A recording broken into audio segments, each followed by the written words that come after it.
my name is Jen Scott. I'm an energy medicine practitioner, and I just wanted to share this testimonial from my dear friend and client, Alex. Had a session with a few weeks ago now. So we can see what kind of shifts she experienced in that time. If you want to introduce yourself, Alex. Yes, of course. I mean, you already did a beautiful introduction.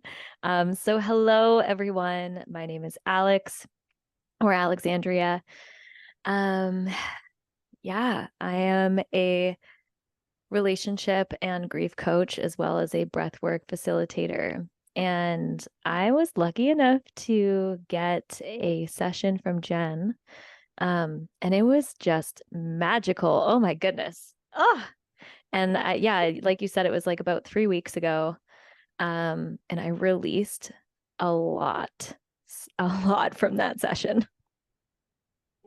Yeah. So what I do is during a session is I tap into your subconscious and I connect with different aspects of your consciousness that want to talk about, the issues or challenges you're facing at this time. Mm. And this allows me to really dig in deep and get to the root of problems when I connect with that part of you. And what happens is we bring these energies forward that are maybe hidden from you. You're not consciously aware of them. And we bring them into your conscious awareness so that you can begin to move forward. You can release these energies that no longer serve you and just move forward in life. Yeah. So yeah, it's really fun. There's all kinds of different parts of your consciousness that we connect with. There's permanent parts and impermanent parts, right? Some more Mm. positive and ones that are a little bit more negative. And we just work on clearing those out for you. So that's what we did with Alex and her session. So how did you feel after the session? What came to you? What came to me? So, I mean, we had a really intense moment during our session. Um, Jen found a sickness that had been in my ancestral lineage for, I think you said 16 generations. Mm-hmm. And while she was doing this, this clearing, like I was like honestly very close to purging. Like, and by that I mean vomiting, everyone. Yeah. Because it was really intense. It was like, whoa, I didn't even know it was there. But as soon as you said it, it made so much freaking sense.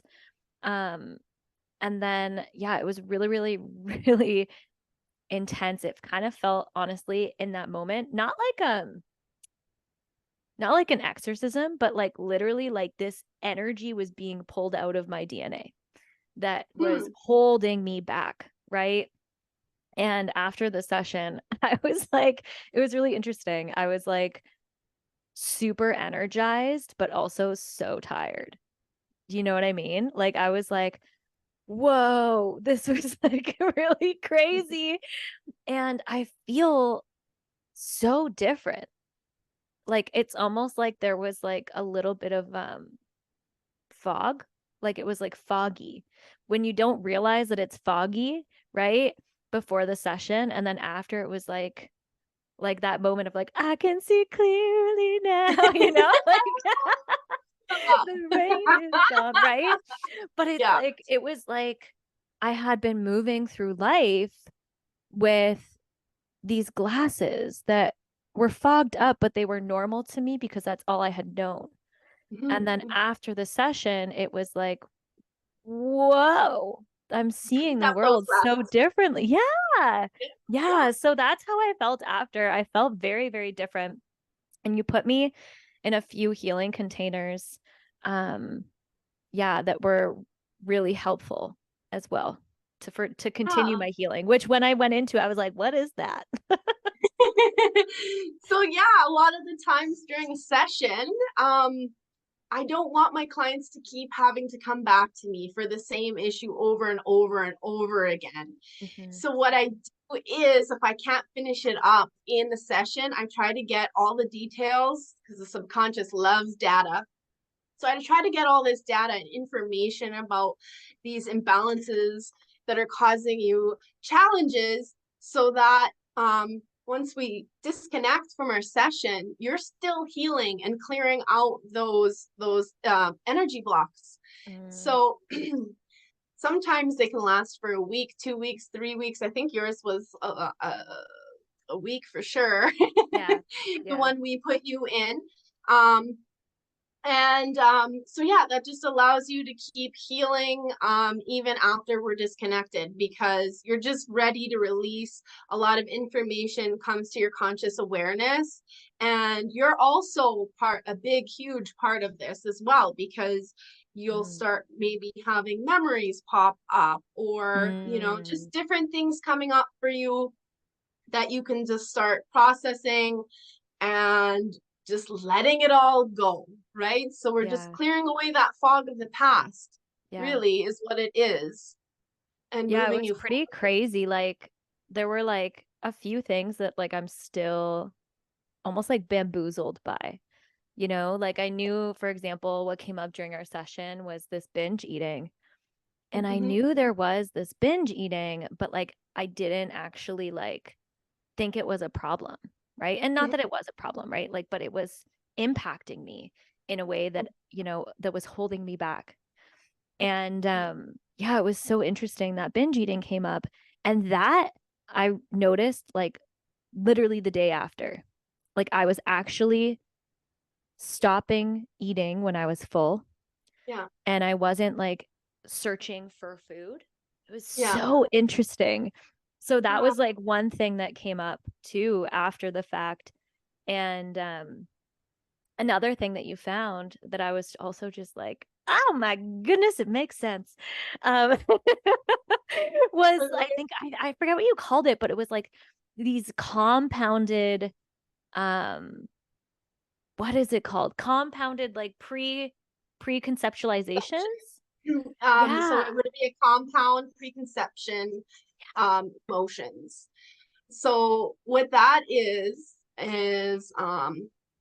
can be up to two or three or more, basically, trapped emotions that get stuck in the body. And so preconception would be even before you incarnated. Yeah. So, so you could actually hold some fear, having to come back into the earthly realm and incarnate into a physical body.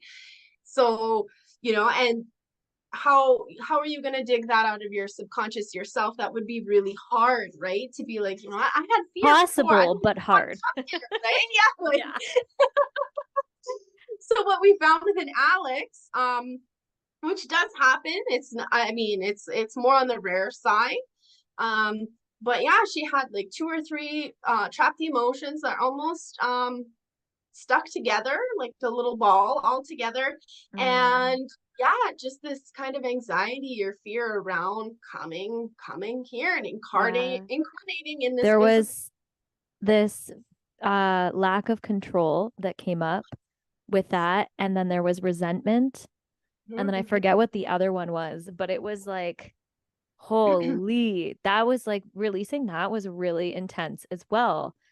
And when you said it, like, I was like, "Ugh, that's not what you want to hear. You want to hear that like you volunteered and you were like, yeah, let's help Yeah, humanity. But yeah, like, but like instead it was like, I don't really want to do this and I have a lot of feelings about it, but I'm still going to do it anyways. Right. yeah. Really though, that's powerful though, because it's like you knew what you were getting yourself into. So there was some emotion there where you're like, oh, I don't want to do this, but I'm gonna do it anyway. Yeah. Which, Yeah. And this is my first human life, right? Like this is my yes, first human incarnation. So it makes a lot of sense why I had a decent amount of resistance to it. yeah, you're a newbie. Welcome. Thank Welcome to you. planet Thank you Earth. so much. Thank you so much. Yeah, it's so funny because like that was also just in itself you being like, "Oh yeah, this is your first human form." Like that was also extraordinarily validating, right? For myself, because, you know, in my field of work, you hear people all the time being like, I was a witch in the past, or I was a shaman, or I was this. And I was like, I don't feel any of this, guys. Like, I was a dragon and I was some sort of blue lady, you know, and I was a fucking fairy, you know? Yeah. So And now I'm here. I'm not from here. Yeah. Right. But it makes sense though, because then, you know, if you always felt like you didn't quite fit in, Yeah. that would be a big part of it, right? You're not used to this frequency. So it would be. So that helps you heal that aspect and be like, oh, that makes sense. I can let that go now, right? That I don't fit in here.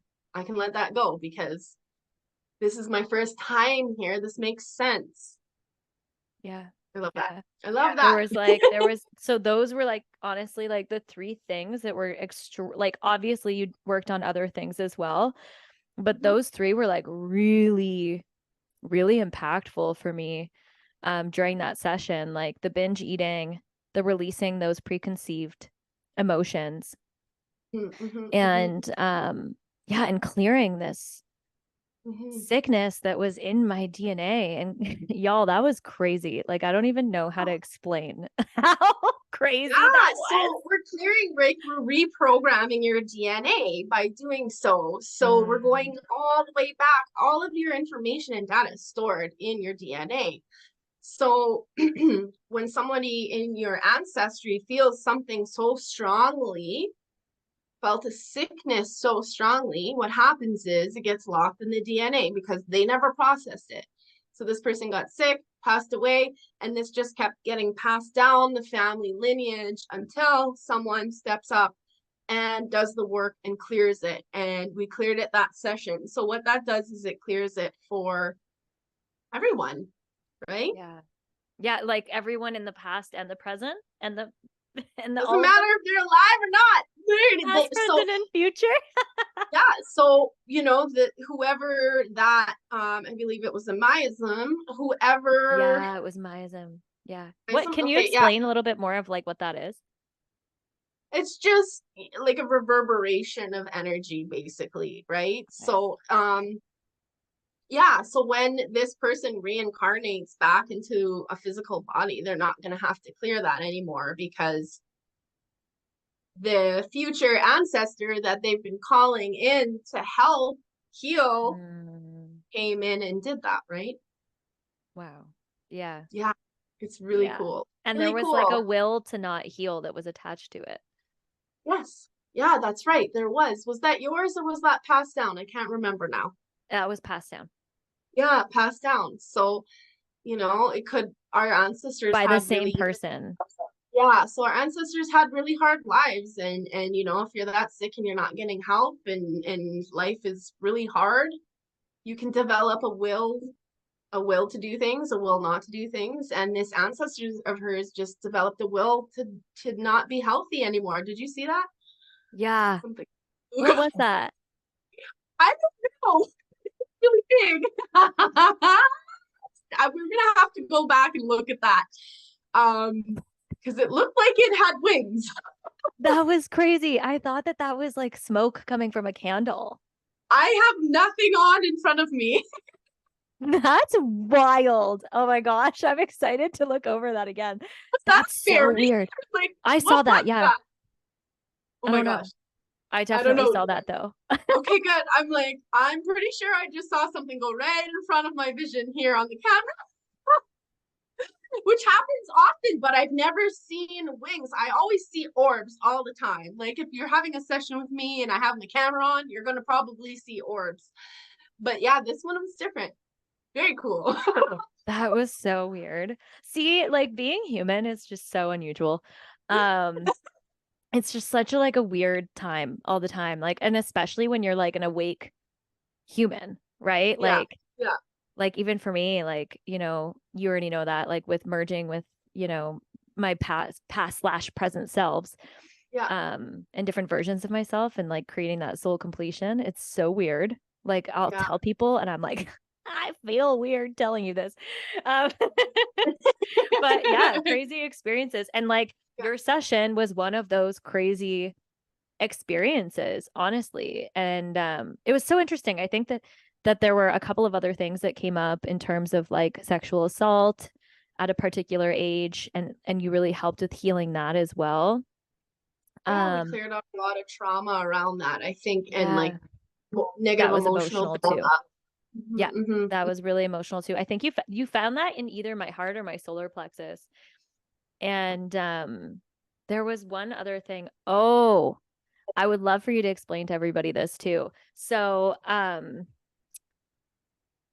there was a portal at one of the schools that I went to when I was like 18, and you had been like some fallen angel like attached its energy to you. Hmm.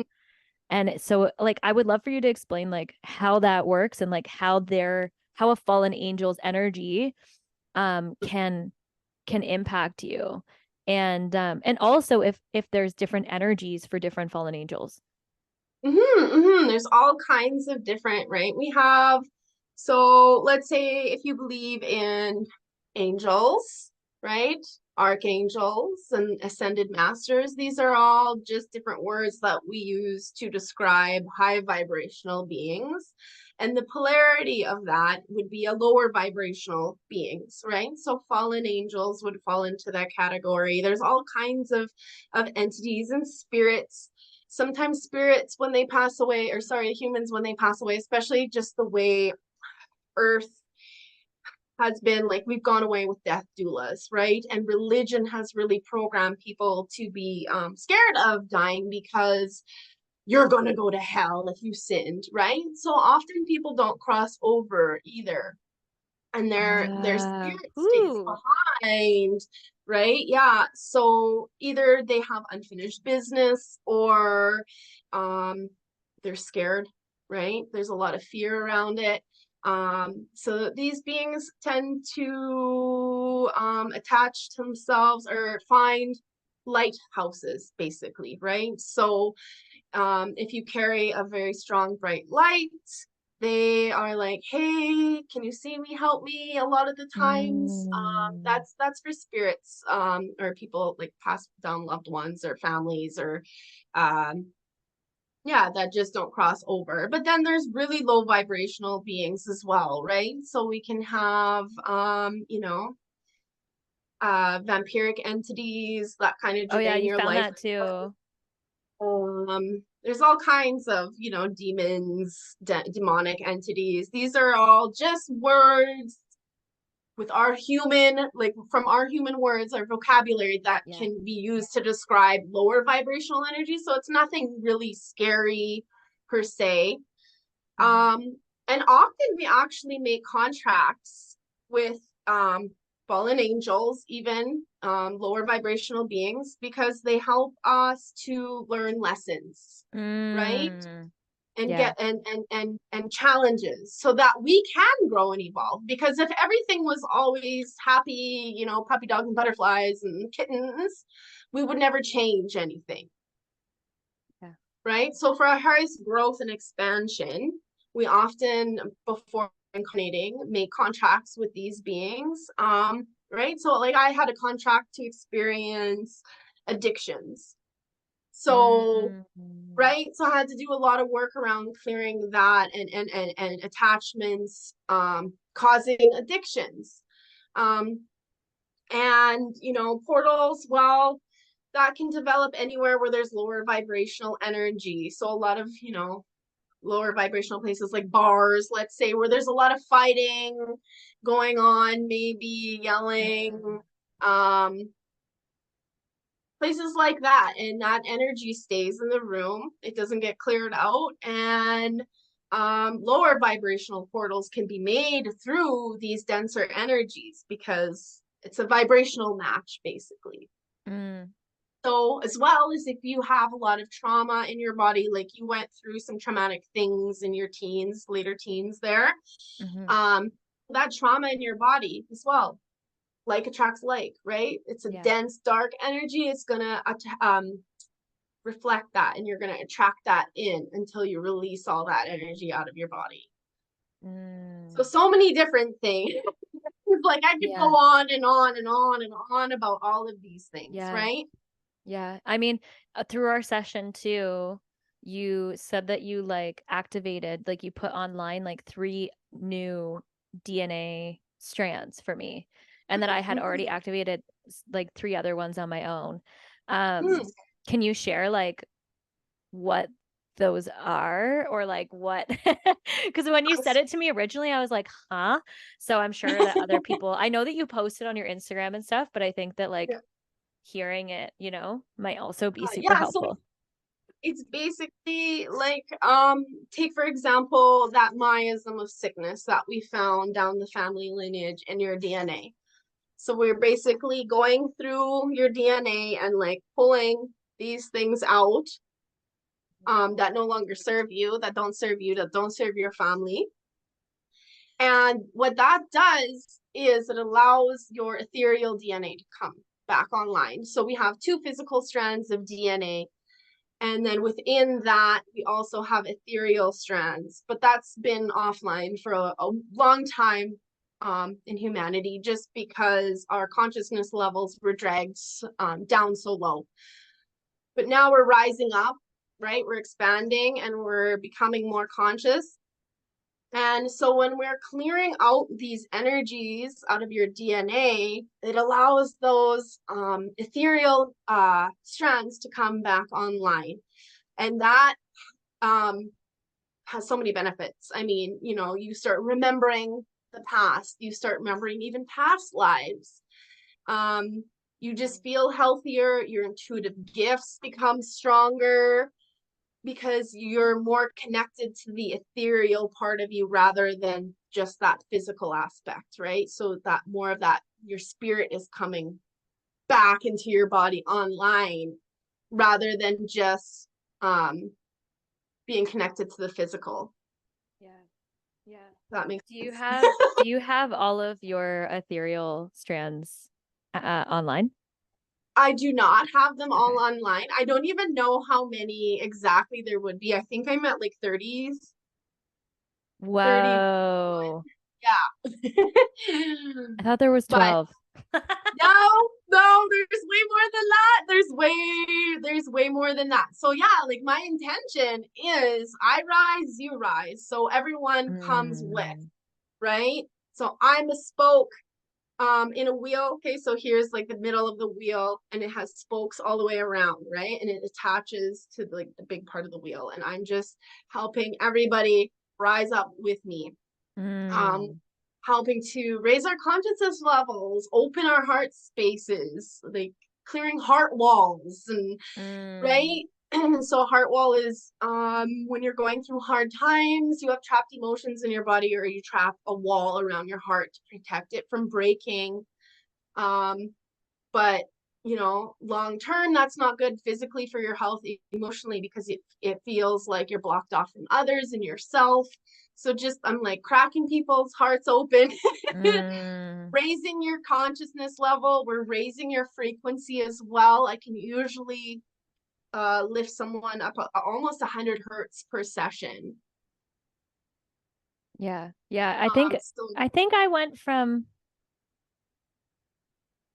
300 to 60 or something like that.